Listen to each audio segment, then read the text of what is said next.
তারা যেন জিলহাজ মাসের চাঁদ ওঠার পর থেকে কুরবানি সম্পূর্ণ করা পর্যন্ত তারা যেন চুল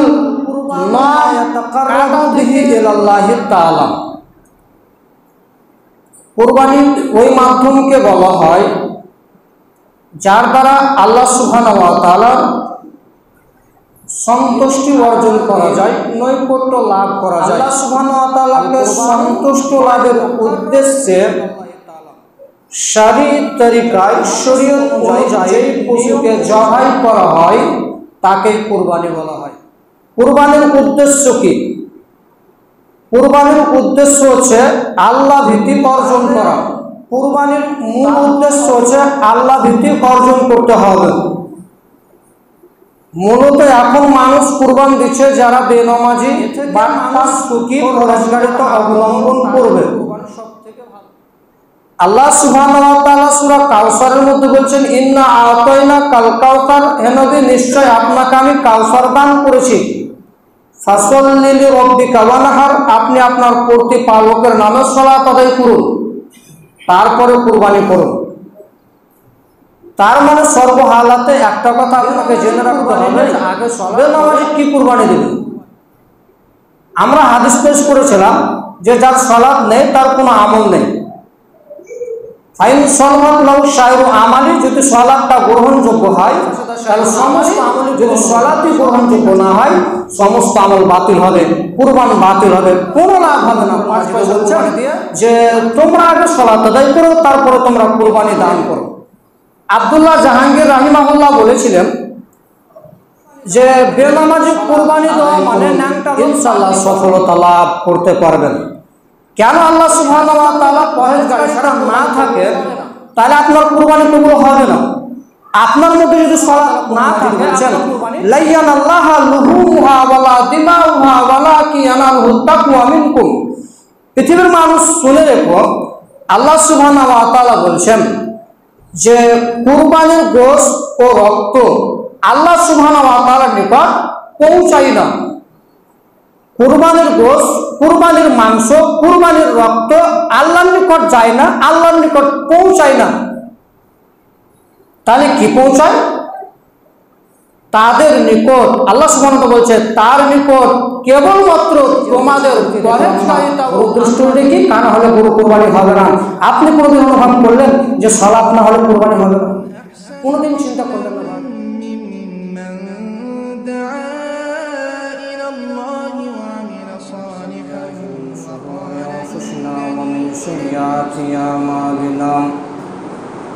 من يهده الله فلا مضل له ومن يضلله فلا هادي له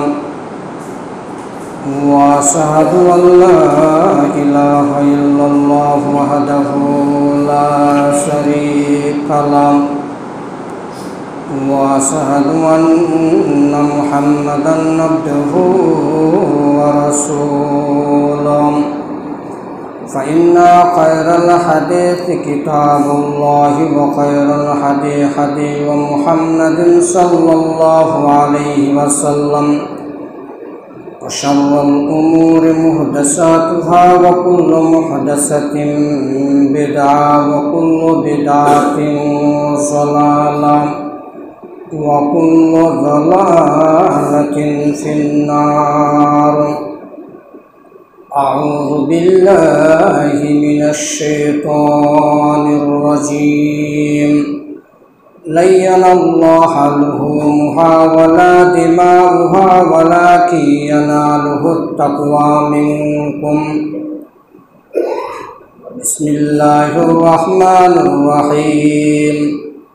إنا أعطيناك الكوثر فصل لربك وانحر إن شانئك هو الأبتر.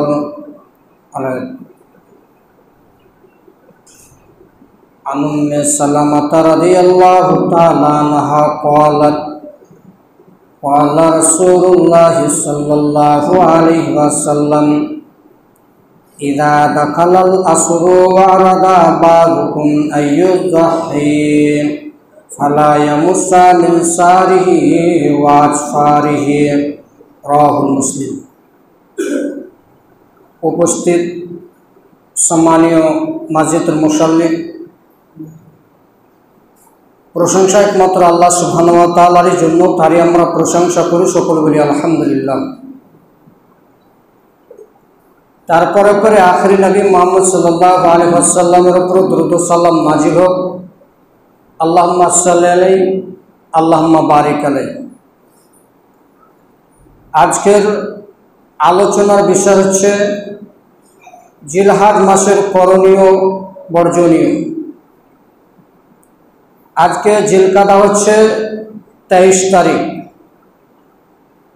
মানে আর 7 দিন পরে আমরা জিলহজ মাস পেয়ে যাব, যেটা আমরা কুরবানির জন্য প্রস্তুত হয়ে আছি। তো জিলহজ মাসে আমাদের করণীয় কি লাগবে, আমরা কি করব, এ মাসটার কি গুরুত্ব রয়েছে এবং ফজিলত রয়েছে, এ সম্পর্কে আলোচনা হবে।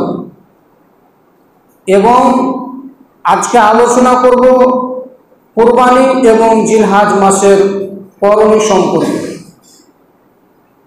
যেহেতু আমাদের কুরবানি সামনে আসছে, আমরা কিভাবে ছাগল, গরু, ভেড়া, দুম্বা ক্রয় করব, তাদের দোষ ত্রুটি হলে বাতিল করতে হবে, এ সম্পর্কে আলোচনা হবে। পারিভাষিক অর্থে আল কুরবানু মা ইয়াতাকাররাবু বিহি ইলাল্লাহি তাআলা। কুরবানি ওই মাধ্যমকে বলা হয় যার দ্বারা আল্লাহ সুবহানাহু ওয়া তাআলার সন্তুষ্টি অর্জন করা যায়, নৈকট্য লাভ করা যায়। আল কুরবানু মা ইয়াতাকাররাবু বিহি ইলাল্লাহি তাআলা। পারিভাষিক অর্থে যে কুরবানি তাকে বলা হয় যার দ্বারা আল্লাহ সুবহানাহু ওয়া তাআলার নৈকট্য হাসিল করা যায়। প্রচলিত অর্থে ঈদুল আজহার দিন আল্লাহ সুবহানাহু ওয়া তাআলাকে সন্তুষ্টির উদ্দেশ্যে শরঈ তরিকায় যে কুরবানির পশু জবাই করা হয় তাকেই কুরবানি বলা হয়। আবার বুঝুন, ঈদুল আজহার দিন আল্লাহ সুবহানাহু ওয়া তাআলাকে সন্তুষ্ট লাভের উদ্দেশ্যে শরঈ তরিকায়, শরীয়ত অনুযায়ী, নিয়ম অনুযায়ী, নীতি অনুযায়ী, কোরআন অনুযায়ী, হাদিস অনুযায়ী যেই পশুকে জবাই করা হয় তাকে কুরবানি বলা হয়। কুরবানির উদ্দেশ্য কি? কুরবানির উদ্দেশ্য হচ্ছে আল্লাহ ভীতি অর্জন করা, তাকওয়া অবলম্বন করা। তাহলে কুরবানির মূল উদ্দেশ্য হচ্ছে আল্লাহ ভীতি অর্জন করতে হবে। মূলত এখন মানুষ কুরবান দিচ্ছে যারা বেনামাজি, বাটপার, সুদখোর, লম্পট, হারামখোর, তাদেরই কুরবানি সব থেকে ভালো। এ থেকে মানুষ কি পরেশগারিতা অবলম্বন করবে? আল্লাহ সুবহানাহু ওয়া তাআলা সূরা কাউসারের মধ্যে বলছেন, ইন্না আতাইনা কাল কাউসার, হে নবী নিশ্চয় আপনাকে আমি কাউসার দান করেছি। ফাসল্লি লিরাব্বিকা ওয়ানহার, আপনি আপনার প্রতিপালকের নামে সালাত আদায় করুন, তারপরে কুরবানি করুন। তার মানে সর্বহালাতে একটা কথা আপনাকে জেনে রাখতে হবে যে আগে সালাত, পরে কুরবানি। বেনামাজি কুরবানি নেই, বেনামাজি কি কুরবানি দেবে?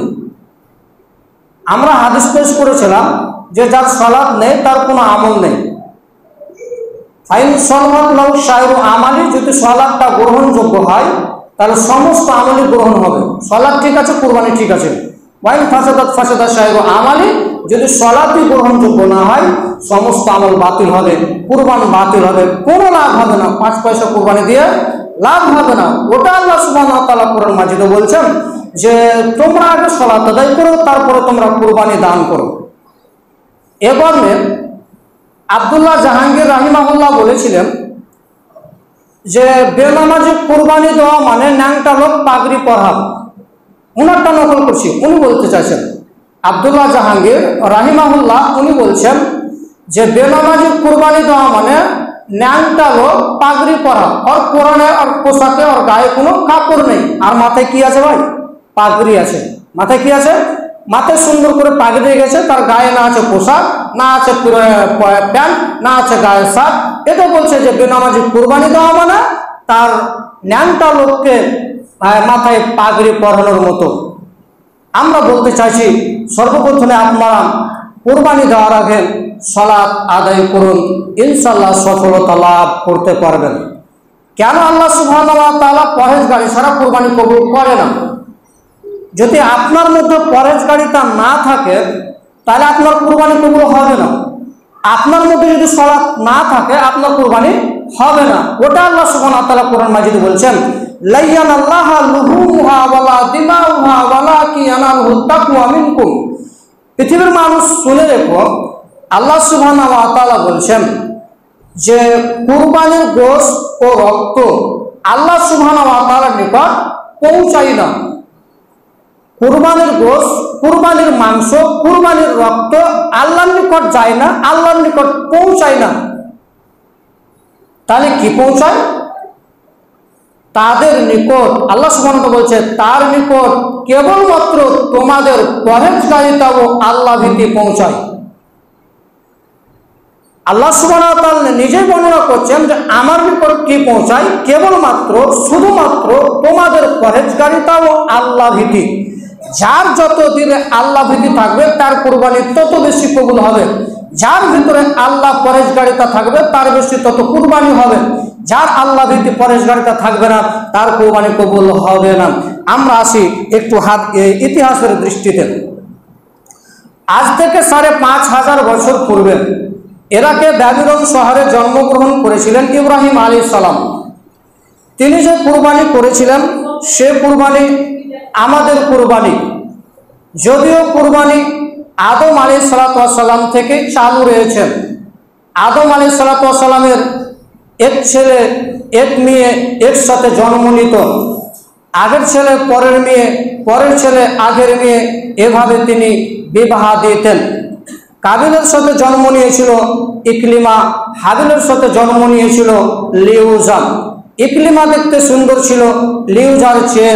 সময় আসলে আদম আলাইহিস সালাম তার নীতি অনুযায়ী বিবাহের প্রস্তাব পেশ করেন। তাতে কাবিল বিবাহের প্রস্তাবকে প্রত্যাখ্যান করে বলে, আমার সাথে যে মেয়ে জন্ম নিয়েছে আমি তাকেই বিবাহ করব। পরিস্থিতি দেখে আদম আলাইহিস সালাম বললেন, তোমরা দুজন আল্লাহর দরবারে কুরবানি পেশ করো। যার কুরবানি আল্লাহর দরবারে কবুল হবে সেই ইকলিমাকে বিবাহ করবেন। এ অবস্থা সে সময় কুরবানি কবুল হওয়ার পদ্ধতি ছিল আকাশ থেকে আগুন এসে জ্বলে যাবেন। যদি আকাশ থেকে আগুন এসে জ্বলে যায় তবে জানতে হবে তার কুরবানি কবুল হয়েছে। যদি আকাশ থেকে আগুন এসে না জ্বলে তবে জানতে হবে কুরবানি কবুল হয়নি। এ অবস্থা এখন থাকলে মানুষ সত্য মিথ্যা, হালাল হারাম বুঝতে পারত। আল্লাহ সুবহানাহু ওয়া তাআলা দয়া করে মানুষকে কুরবানির গোশত খাওয়ার সুযোগ দিলেন, মর্মে মানুষ অবৈধভাবে ভুল পদ্ধতিতে কুরবানি দেওয়ার প্রচেষ্টা করল। যদি এখন মানুষ জানতে পারত যে আকাশ থেকে আগুন এসে জ্বলে যাবে কুরবানিটা, তাহলে পৃথিবীর মানুষ একটাও কুরবানি দিত না, কুরবানি দেওয়াই ছেড়ে দিত। আরে ভাই, এটা কম বড় অপমান যে আল্লাহ সুবহানাহু ওয়া তাআলা আমরা কুরবানি দেবো, আকাশ থেকে আগুন এসে জ্বলে যাবে। আর যার কুরবানি কবুল হয়নি তাহলে হারাম টাকা ছিল, অবৈধ টাকা ছিল, তার দিলে পরহেজগারিতা ছিল না, তার ঘরে মুত্তাকিন ছিল না, এর কারণে এটা হয়েছে। এই অবস্থা যদি এখন হতো তাহলে মানুষ কুরবানি আর দিত না। মর্মে আল্লাহ সুবহানাহু ওয়া তাআলা মাংস খাওয়ার সুযোগ দিল, মর্মে মানুষ ভুল পদ্ধতিতে অবৈধ পয়সায় হারামি টাকায় সুদখোর লম্পটি করে রাহাজানি করে যে কোনো মূল্যে 20,000 টাকা দিয়ে একটা কুরবানি করতে হবে। এই অবস্থা থাকলে এখন মানুষ কুরবানি করতো না। যেহেতু কাবিল চাষি ছিলেন, তিনি আল্লাহর দরবারে কিছু গম কুরবানি হিসাবে পেশ করলেন। হাবিল দুম্বা, মেষ, ভেড়া লালন পালন করত। মর্মে আল্লাহর দরবারে একটি দুম্বা কুরবানি পেশ করল। আকাশ থেকে আগুন এসে দুম্বাটি জ্বলে গেল।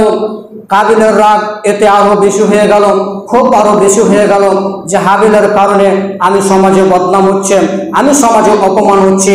তাই তিনি সিদ্ধান্ত নিল যে হাবিলকে হত্যা করতে হবে। সম্মানিত উপস্থিতি, ধৈর্য সহকারে শুনবেন। তাই কাবিল সিদ্ধান্ত নিল যে হাবিলকে হত্যা করতে হবে। উল্লেখিত আয়াতগুলো সূরা মায়েদার মধ্যে আল্লাহ সুবহানাহু ওয়া তাআলা বর্ণনা করেছেন যে তারা দুজনের মধ্যে একজন, তাদের দুজনেই আল্লাহ সুবহানাহু ওয়া তাআলার জন্য কুরবানি পেশ করলো। তাদের দুজনের একজনের কুরবানি কবুল হলো, একজনের কবুল হলো না। যার কুরবানি কবুল হয়নি সে বলছিল আমি তোমাকে হত্যা করব। হাবিল বলেছিল তুমি আমাকে হত্যা করো, আমি তোমাকে হত্যা করব না, আমি তোমার গায়ে হাত উঠাবো না। এক পর্যায়ে কাবিল হাবিলকে হত্যা করলো। আসলেই ইকরিমাকে বিবাহ করতে পারেনি, এর কারণে কাবিল হাবিলকে হত্যা করেছিল। এই ইতিহাস ঠিক নয়, এই ইতিহাস ঠিক নয়। আসলে সমাজে বদনাম ছড়িয়ে গেল যে কাবিল ভালো মানুষ নয়, এর কারণে আল্লাহর দরবারে কুরবানি কবুল হয়নি। হাবিল ভালো মানুষ, এর জন্য তার কুরবানি কবুল হয়েছে। এক পর্যায়ে কাবিল হাবিলকে হত্যা করলো। হত্যা করে দেওয়ার পরে লাশ পড়ে আছে, কি করবে আর বুঝতে পারছে না। একদা আল্লাহ সুবহানাহু ওয়া তাআলা কাক পাঠালেন, দুটি কাক আসলো। দুটি কাক লড়ালড়ি করার পরে একটি কাক মারা গেল। জীবিত কাকটি মৃত্যু কাকটিকে মাটি করে পুঁতে দিল। এতে কাবিল বুঝতে পারলো হাবিলকে কি করতে হবে। কাবিল তাই করলো, হাবিলকে মাটি করে তাকে পুঁতে দিল। আমরা বলছিলাম ইব্রাহিম আলাইহিস সালামের কুরবানি, আমরা বলছিলাম ইব্রাহিম আলাইহিস সালামের কুরবানি। একদা ইব্রাহিম আলাইহিস সালাম এবং সারা এক এলাকা দিয়ে তিনি যাচ্ছিলেন। সে এলাকায় স্বৈরাচারী শাসক ছিল এবং স্বৈরাচারী শাসক জানতে পারলেন যে ইব্রাহিম নামক এক ব্যক্তি, তার কাছে পরম সুন্দরী নারী, খুব সুন্দরী নারী ইব্রাহিমের নিকটে রয়েছেন। ঐতিহাসিকগণ বলছেন যে সারা ইব্রাহিমের স্ত্রী হাওয়া আলাইহিস সালামের পরে সব থেকে সুন্দরী, সব থেকে রমণী নারী ছিল সারা। সেই সারা যখন সেই পথ দিয়ে চলতে আরম্ভ করলেন, বাদশাহ তাকে ডেকে পাঠালেন। বাদশার নিকটে গেলেন এবং সারাকে বললেন যে সারা, যখন বাদশাহ জিজ্ঞাসা করবেন তখন তুমি বলিও যে এটা আমার ভাই, আমি কিন্তু তাদেরকে বলে দিয়েছি হিয়া উক্তি, এটা আমার বোন। সারা শোনো, তুমি আমাকে বাদশার সামনে মিথ্যাবাদী প্রমাণ করো না, তুমি আমাকে মিথ্যাবাদী বলে প্রমাণ করো না। কেন আমি তাদেরকে বলে দিয়েছি যে এটা আমার বোন? কেন স্বৈরাচারী শাসক যদি জানতে পারে এটা ইব্রাহিমের স্ত্রী, তাহলে তিনি অবৈধভাবে খারাপ কাজ করার চেষ্টা করবেন। আমি কিন্তু তাদের বলে দিয়েছি যে তুমি আমার বোন। অতএব তারা যদি জিজ্ঞাসা করে তাহলে তুমি বলিও ওটা আমার ভাই। আর এই কথাও তিনি বললেন যে শোনো সারা, তুমি আমাকে মিথ্যাবাদী প্রমাণ করো না। এই পৃথিবীর বুকে তুমি আর আমি ব্যতীত কেন মুসলিম নেই। অতএব তুমি আর আমি যিনি ভাই বোন বটে। ইব্রাহিম বলছেন যে তুমি আর আমি ছাড়া এই দুনিয়াতে কোনো মুসলমান নাই। অতএব তুমি এবং আমি দিনী ভাই, দিনী বোন।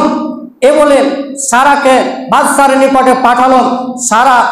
বাদশাহ যখন সারার নিকটে হাত বাড়ালো তখন সারা বলছিলেন যে বাদশাহ দাঁড়ান, আগে উজু হবে, তারপরে 2 রাকাত সালাত হবে। এরপরে সারা উজু করলেন, 2 রাকাত সালাত আদায় করলেন। এরপরে আল্লাহর নিকটে দোয়া করলেন, আল্লাহুম্মা ইন কুনতু আমানতু বিকা ওয়া বিরাসূলিকা, হে আল্লাহ, আমি যদি তোমার উপর এবং তোমার নবী ইব্রাহিমের উপর ঈমান এনে থাকি, আমি যদি তোমাকে বিশ্বাস করি এবং তোমার নবী ইব্রাহিমকে বিশ্বাস করি, ওয়াহসানতু ফারজি ইল্লা আলা জাওজি, আমার এই লজ্জা স্থানকে আমার স্বামী ব্যতীত আমি কারো কাছে প্রকাশ্য করিনি, আমি সংরক্ষণ করে থাকি। আল্লাহ, আমি যদি এগুলো করে থাকি, ফালা তুসাল্লিত আলাইয়া হাযাল কাফির, তাহলে তুমি আমাকে এই কাফের উপর জয় করো না। হুত্তা, এ কথা বলতে বলতেই স্বৈরাচারী শাসক জমিনে পড়ে গেল। এবার সারা দেখল যে স্বৈরাচারী শাসক জমিনে পড়ে গেল। এখন যদি বলা হয় যে স্বৈরাচারী শাসক সারা তাকে মেরে দিয়েছেন, তো এখন আমি এবং আমার স্বামী আটকা পড়ব। আল্লাহ, তুমি এই স্বৈরাচারী শাসককে ভালো করে দাও। আল্লাহ তাকে ভালো করে দিল।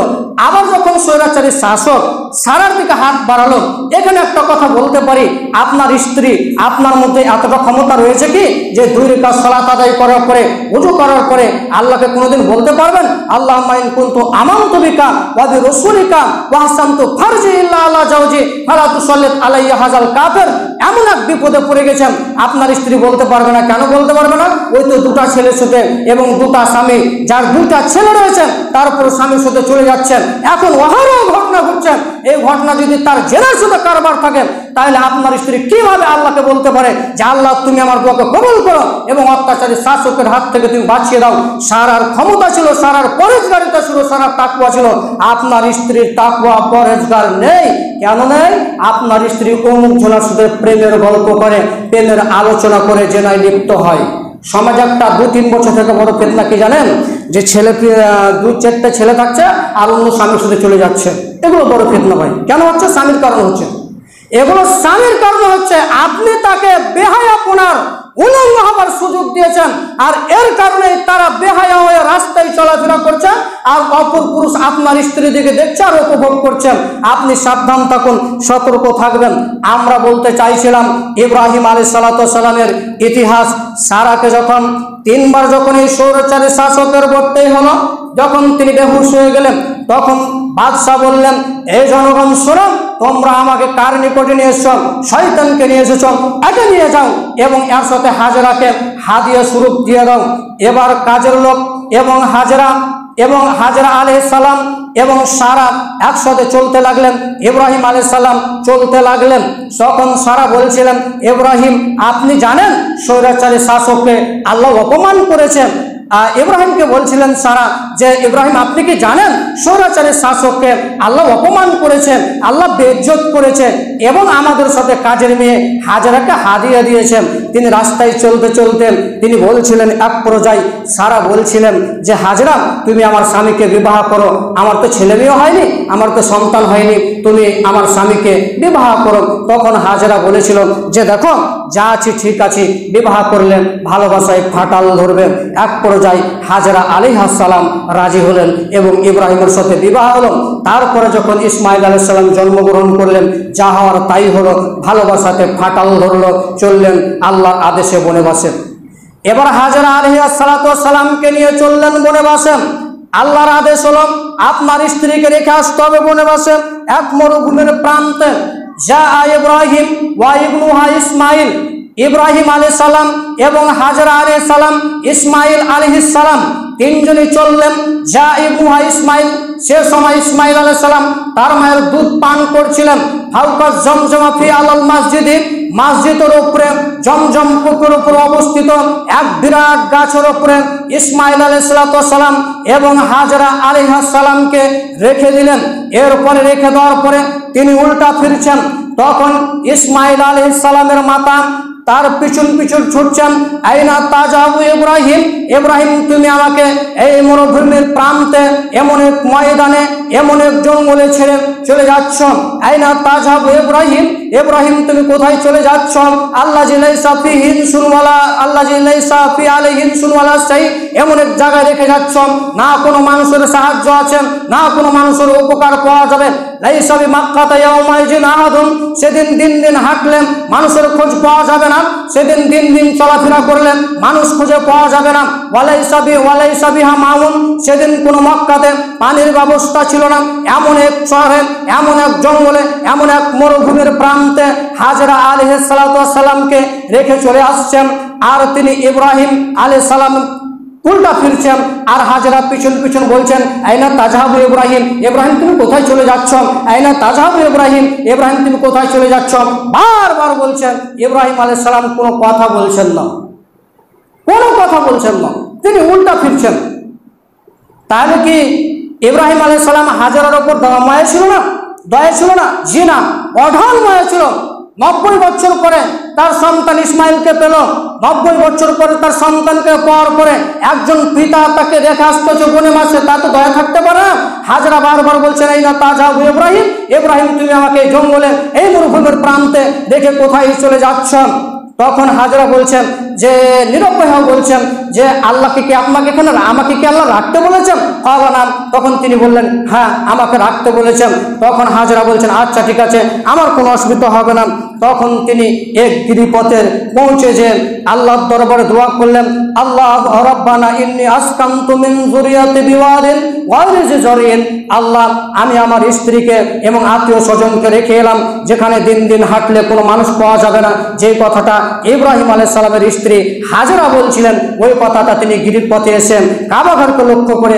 সেখানে কিন্তু কাবাঘর তৈরি তখনও হয়নি, সেখানে কাবাঘর তখন তৈরি হয়নি। কাবাঘরের দিকে লক্ষ্য করে তিনি বলছেন আল্লাহ আমার স্ত্রীকে রেখে এলাম এমন এক মরুভূমি প্রান্তে, তুমি তাকে লক্ষ্য রাখিও, তুমি তাকে দেখিও।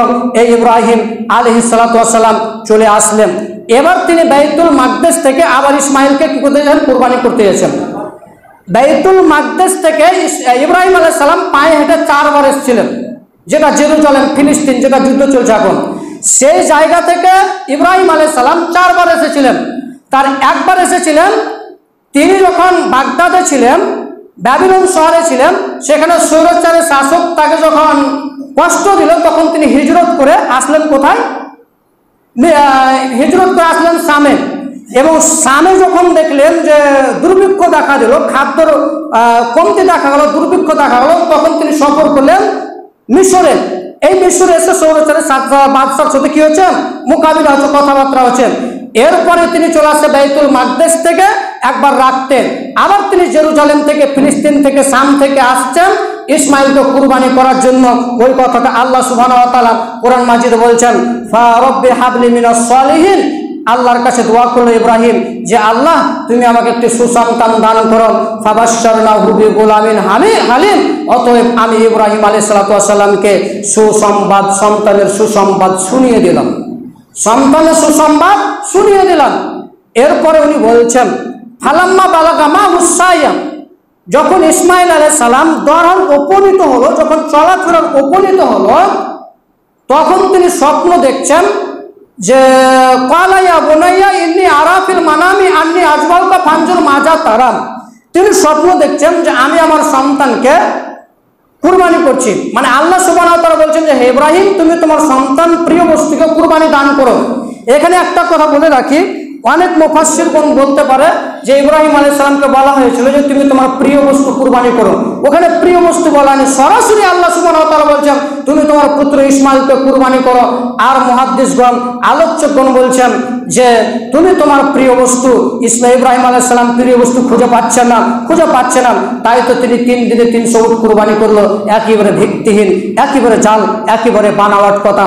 আমরা বলতে চাইছিলাম ইসমাইল আলাইহিস সালাম যখন চলাফেরার উপনীত হলো তখন তিনি বাইতুল মাকদেস থেকে আসলেন এই মক্কাতে, এবং আসার পরে তিনি বলছেন যে ক্বালা ইয়া বুনাইয়া ইন্নী আরা ফিল মানামি আন্নী আযবাহুকা ফানজুর মাজা তারা।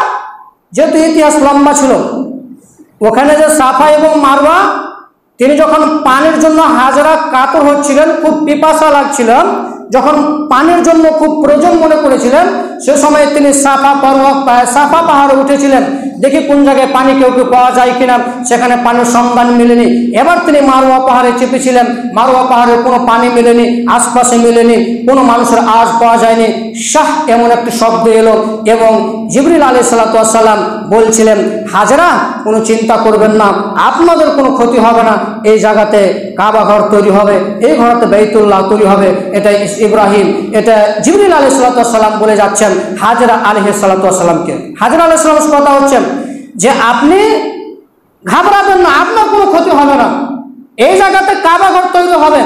তারপরে হাজরা বলছেন যে তার পায়ের গুতা বা পরের ডানাতে দিয়ে, ঐতিহাসিক গুণ লিখছেন যে পরের ডানাতে হোক বা পায়ের গুতাতে হোক, জিবরিল আলাইহিস সালামের এই যে পায়ের গুতা বা ডানা দিয়ে যে পানি বেরিয়েছিলেন ওটা হচ্ছে জমজম পানি। হাজরা আলাইহিস সালাম সে পানিকে ঘিরে দিয়েছিলেন পাথর দিয়ে। সেই পানি যদি হাজরা না ঘিরত তাহলে একটা সারা পৃথিবীতে একটা নদী এবং একটি গঙ্গা তৈরি হতো। আল্লাহ সুবহানাহু ওয়া তাআলা রাসূল এভাবে বর্ণনা দিলেন। আমরা বলতে চাইছিলাম ইব্রাহিম আলাইহিস সালাতু ওয়াস সালামের কুরবানি উনি বলছেন, তারপরে তার সন্তানের নিকটে এসে বলছেন যে ইন্নী আরা ফিল মানামি আন্নী আযবাহুকা ফানজুর মাজা তারা। হে আমার আদরের সন্তান, আমি স্বপ্ন দেখেছি তোমাকে কুরবানি করছি, ফানজুর মাজা তারা, তোমার মতামত কি? ক্বালা ইয়া আবাতি ফালমা তুমারু সাতাজিদুনি ইনশাআল্লাহু মিনাস সাবিরিন। আব্বা, আপনাকে যা আল্লাহ আদেশ করেছেন, নির্দেশ দিয়েছেন, তা আপনি বাস্তবায়ন করুন, ইনশাআল্লাহ আপনি আমাকে ধৈর্যশীলদের মধ্যে পাবেন। যেমন বাপ তেমন বেটা, যেমন মা তেমন বেটা। মায়ের চরিত্র খারাপ হলে বেটার চরিত্র খারাপ হবে, বাপের চরিত্র খারাপ হলে বেটার চরিত্র খারাপ হবে, বাপের চরিত্র ভালো থাকলে সন্তানের চরিত্র ভালো হবে, মায়ের চরিত্র ভালো থাকলে সন্তানের চরিত্র ভালো হবে। ইব্রাহিম আলাইহিস সালামের চরিত্র ভালো, হাজরা আলাইহিস সালামের চরিত্র ভালো, ইসমাইল আলাইহিস সালাম ওই কথা বলছেন যে ইয়া বুনাইয়া, তিনি বলছেন যে আব্বা, আপনাকে যা আদেশ করেছেন আপনি তা বাস্তবায়ন করুন, ইনশাআল্লাহ আপনি আমাকে ধৈর্যশীলদের মধ্যে পাবেন। ফাল্লাম্মা আসলামা ওয়া তাল্লাহু লিল জাবিহিন, বাপ্পাটা আত্মসমর্পণ করলেন এবং পিতা পুত্রকে উহুর করে ফেলে দিলেন। এবং উহুর করে ফেলে দেওয়ার পরে তখন আল্লাহ তাআলা বলেছেন ওয়ানাদাইনাহু আইয়া ইব্রাহিম কদ সাদ্দাকতা রুয়া, আমি ইব্রাহিমকে ডেকে বললাম, ইব্রাহিম শোনো, তুমি তোমার স্বপ্নকে সত্য বাস্তবায়ন করেছো, আমার টাকা বানিয়ে তোমার সন্তানকে জবাই করতে হবে। ইব্রাহিম শোনো, আমার টাকা বানিয়ে তোমার সন্তানকে জবাই করতে হবে। কাযালিকা নাজিজিল মুহসিনিন, এটা হচ্ছে সৎকর্মশীলদের, এটা হচ্ছে সৎকর্মশীলদের পুরস্কৃত। ইন্না হাযা লাহুল বালাউল মুবিন, নিশ্চয় এটা সুস্পষ্ট পরীক্ষা। ওয়াফাদাইনা বিজিবিহিন আজিম, আমি ইসমাইলের পরিবর্তে একটা মহান কুরবানি দিলাম। যেহেতু সময় কম, জিলহাজ মাস আছে, আল্লাহ আমরা পরবর্তীতে আলোচনা করব আরো কুরবানির ইতিহাস। আল্লাহ তুমি সকল মানুষকে বোঝার তৌফিক দান করো, আল্লাহুম্মা আমিন। আলহামদুলিল্লাহি ওয়াহদা ওয়াসসালাতু ওয়াসসালামু আলা মান লা নাবিয়্যা বা'দা। আমরা আলোচনা করছিলাম ইব্রাহিম আলাইহিস সালামের কুরবানি, যেখানে বলা হয়েছিল যে ইব্রাহিম আলাইহিস সালাম চোখে পট্টি বেঁধেছিল, ওই ইতিহাস ঠিক নয়। ইব্রাহিম আলাইহিস সালামের ছোড়াতে পাথর দেওয়া হয়েছিল বা লোহা দিয়ে দেওয়া হয়েছিল, এই ইতিহাস ঠিক নয়। আরও আমরা আলোচনা করব পরবর্তী জুমায়। এবার আমরা আসি জিলহাজ মাসের কি করবেন আপনি, জিলহাজ মাসের কি করবেন শুনবেন হাদিসগুলো। আবু হুরায়রা রাদিয়াল্লাহু তাআলা আনহু বলেন, রাসূলুল্লাহ সাল্লাল্লাহু আলাইহি ওয়াসাল্লাম বলেছেন, মা মিন আইয়ামিন আমালুস সালিহু ফাহিন্না আহাব্বু ইলাল্লাহি মিন হাযিহিল আইয়ামিল আসরাতিন। জিলহিজ্জা মাসের প্রথম দশকের আমলের চেয়ে গুরুত্বপূর্ণ বা এর চেয়ে মর্যাদাপূর্ণ আমল আর কোনো নেই। প্রিয়তর কোনো আমল আল্লাহর কাছে এত প্রিয় নয়, এই জিলহিজ্জা মাসের প্রথম 10 দিনের আমল যত আল্লাহর নিকট প্রিয়, আর কোনো আমল আল্লাহর নিকট এত প্রিয় নয়। কেউ কেউ বলেছেন যে লাইলাতুল কদর নয়, কেউ বলেছেন লাইলাতুল কদর নয়, যে লাইলাতুল কদর বলেছে 1000 মাসের চেয়ে উত্তম, ওই মাসও নাই। এবার কেউ কেউ বলছে যে না লাইলাতুল কদর থেকে কম, আবার কেউ কেউ বলছে যে লাইলাতুল কদর নাই। এই জিলহাজ মাসের এই প্রথম 10 দিনের আমলের যত আল্লাহর নিকট গুরুত্ব রয়েছে, আর কোনো আমল আল্লাহর নিকট এত গুরুত্ব নয়। এরপরে দেখেন সাহাবীগণ বলছেন, ক্বালু ইয়া রাসূলুল্লাহ, হে আল্লাহর রাসূল, ক্বালাল জিহাদু ফি সাবিলিল্লাহ, আল্লাহর রাস্তায় জিহাদ নয় কি? যে ব্যক্তি আল্লাহর রাস্তায় জিহাদ করলো ওই ব্যক্তিকে আর আমলের সমপরিমাণ নয়। ফাকালা, রাসূল বললেন, ক্বালাল জিহাদু ফি সাবিলিল্লাহ, না আল্লাহর রাস্তায় জিহাদ নয়, ইল্লা রাজুলুন খারাজা বিনাফসি, তবে ওই ব্যক্তি ব্যতীত যে তার মাল এবং জানকে নিয়ে বের হয়েছে, লাম ইয়ারজি মিন জালিকা শাইআন, এবং সে তা আর ফিরে আসেনি, তার জান মাল নিয়ে আর বাড়ি ফেরত আসেনি, ওই ব্যক্তির চেয়ে নয়।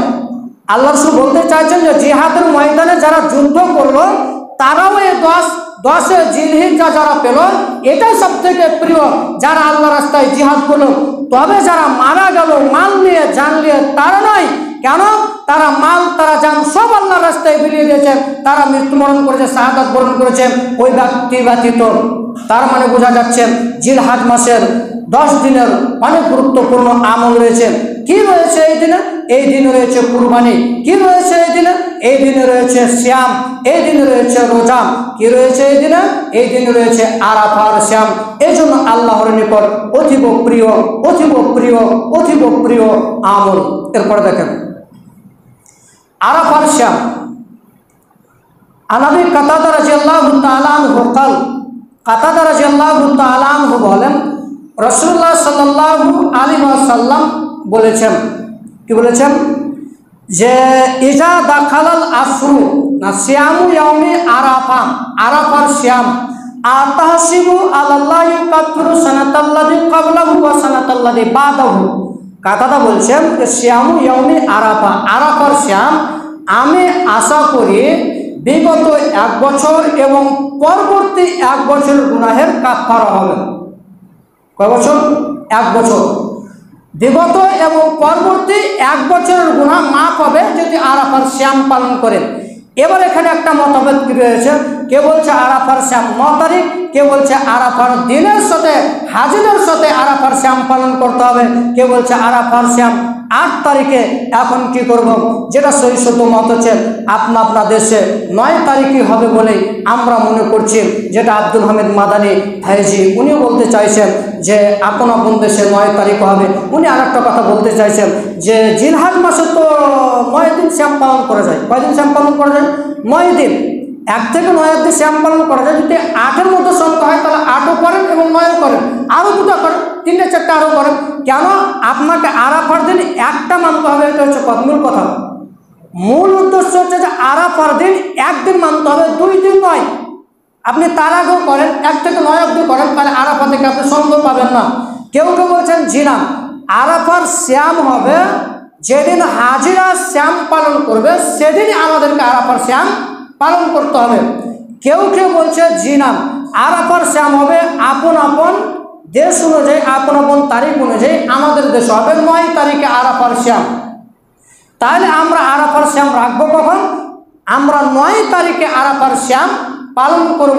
এবার কেউ যদি চায় যে আমরা হাজিদের সাথে আরাফার সিয়াম পালন করব, তাহলে আপনি করতে পারেন, অসুবিধা নেই। আপনি 8 তারিখে সিয়াম পালন করতে পারেন। কেন? 1 থেকে 9 অবধি আরাফার সিয়াম পালন করা যাবে।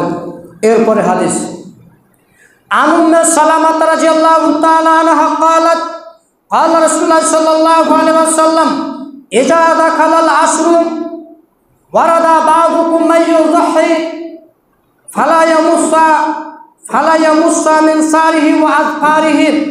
উম্মে সালামা রাদিয়াল্লাহু তাআলা আনহা বলেন, রাসূলুল্লাহ সাল্লাল্লাহু আলাইহি ওয়াসাল্লাম বলেছেন, যারা কুরবানি দেওয়ার ইরাদা রাখে তারা যেন জিলহজ মাসের চাঁদ ওঠার পর থেকে কুরবানি সম্পূর্ণ করা পর্যন্ত তারা যেন চুল নখ কাটা থেকে বিরত থাকে। আবার বুঝুন, যারা কুরবানি দিবেন তারা জিলহজ মাসের চাঁদ ওঠার পর থেকে কুরবানি সম্পূর্ণ করা পর্যন্ত আপনারা চুল নখ এগুলো কাটবেন না, এগুলো থেকে বিরত থাকবেন। এর বিনিময়ে আপনি সব পাবেন। রাসূলুল্লাহ সাল্লাল্লাহু আলাইহি সাল্লাম বলছেন, যারাই কুরবানি দেবে তারা যেন চুল নখ না কাটে। যাদের নামে কুরবানি রয়েছে তারা কাটবে না। তাহলে কি জিলহজ মাসের চাঁদ উঠে গেলে তাহলে কি গরুর মাংস খাওয়া যাবে? পোলট্রি কাটা যাবে? মুরগি কাটা যাবে? সবই খাওয়া যাবে ভাই, সবই খাওয়া যাবে। আপনি গরু কাটেন, মুরগি কাটেন, ছাগল কাটেন, সবই খেতে পারেন, অসুবিধা নেই। এখানে বাধা প্রদান করেননি। আমরা অনেকে শুনেছি যে কুরবানির চাঁদ উঠে গেলে, কুরবানির চাঁদ উঠে গেলে আর মাংস খাওয়া যাবে না, মুরগি কাটানো যাবে না, ছাগল কাটানো যাবে না, গরু কাটা যাবে না। সব এগুলো বাহিতু ফালতু কথা। রাসূলের যেটা বাক্য হয়েছে যে ইজা দাখালাল আসরু ওয়ারাদা বাযুকুম ইউযাহি ফালা ইয়ামুসসা মিন শারি ওয়া আযফারি, যারা কুরবানি রাখবেন তারা যেন তাদের চুল নখ কাটা থেকে বিরত থাকে। আল্লাহ তুমি সকল মানুষকে সঠিক কুরবানি এবং পরহেজগারিতা অবলম্বন করে কুরবানি দেওয়ার তৌফিক দান করো। ইয়া আল্লাহ তুমি সকল মানুষকে সঠিকভাবে কুরবানি পরহেজগারিতা যাতে অবলম্বন করে কুরবানি দিতে পারে এই তৌফিক দান করো। একটা কথা বলে দিই, 4 প্রকার কুরবানি ক্রয় করবেন না, ছাগল ক্রয় করবেন না, গরু করবেন না। 1 স্পষ্ট রোগা, 2 স্পষ্ট খরা, 3 স্পষ্ট ন্যাংরা, 4 এমন রোগা পাতলা যার সারে যার হাড় হাড্ডিতে মাংস নেই এমন গরু ক্রয় করবেন না, এমন ছাগল ছাগল ক্রয় করবেন না, এদের কুরবানি হবে না।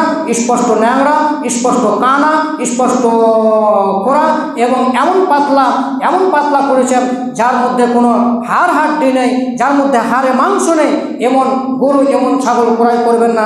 এরকম ছাগল ক্রয় করলে তাদের কোরবানি হবে না। গরুর আমরা দোষ ত্রুটি দেখলাম, নিজের দোষ ত্রুটি দেখলাম না। গরুর দোষ ত্রুটি কি? কানা হলে গরু কোরবানি হবে না। আপনি কোনোদিন অনুভব করলেন যে সলাৎ না হলে কোরবানি হবে না? কোনোদিন চিন্তা করলেন না ভাই। আপনি বললেন যে গরু যদি কানা হয় কোরবানি হবে না, ন্যাংরা হলে কোরবানি হবে না, খোড়া হলে কোরবানি হবে না, রোগা হলে কোরবানি হবে না। আপনি কোন রোগা ভাই বলেন তো? আপনি কোন রোগা? আপনি কি কোনোদিন অনুভব করলেন যে ইমাম সাহেব আমি তো সলাত আদায় করি না, আমার কোরবানিটা হবে কি? আমার কি কোরবানিটা হবে? আপনি কোনোদিন বললেন না। গরুর খুঁট দেখতে গেলেন, গরুর আপনি দেখতে গেছেন, খুঁট দেখতে গেছেন, নিজের খুঁটটা কোনোদিন দেখলেন না। ভাই আবার আপনাকে আমি বলে রাখি, সলাৎ সম্পর্কে মিনিমাম 1 মাস ধরে আলোচনা হয়েছে। আপনি সলাৎ আদায় করুন। দুটো কথা বলে রাখি, 5 ওয়াক্তের সলাৎ আদায় না করে মারা যাবেন না, কোরআন মাজিদ না শিখে মারা যাবে না। 5 ওয়াক্তের সলাৎ আদায় করে মারা যাবেন না, কোরআন মাজিদ শিখে, কোরআন মাজিদ না শিখে যতদিন পর্যন্ত কোরআন মাজিদ শিখবেন না ততদিন পর্যন্ত মরিয়েন না, না হলে কবরে বুঝতে পারবেন। আল্লাহ তুমি সকল মানুষকে সঠিকভাবে কুরবানি দেওয়ার তৌফিক দান করো। সকল বলি আল্লাহ আমিন। আল্লাহ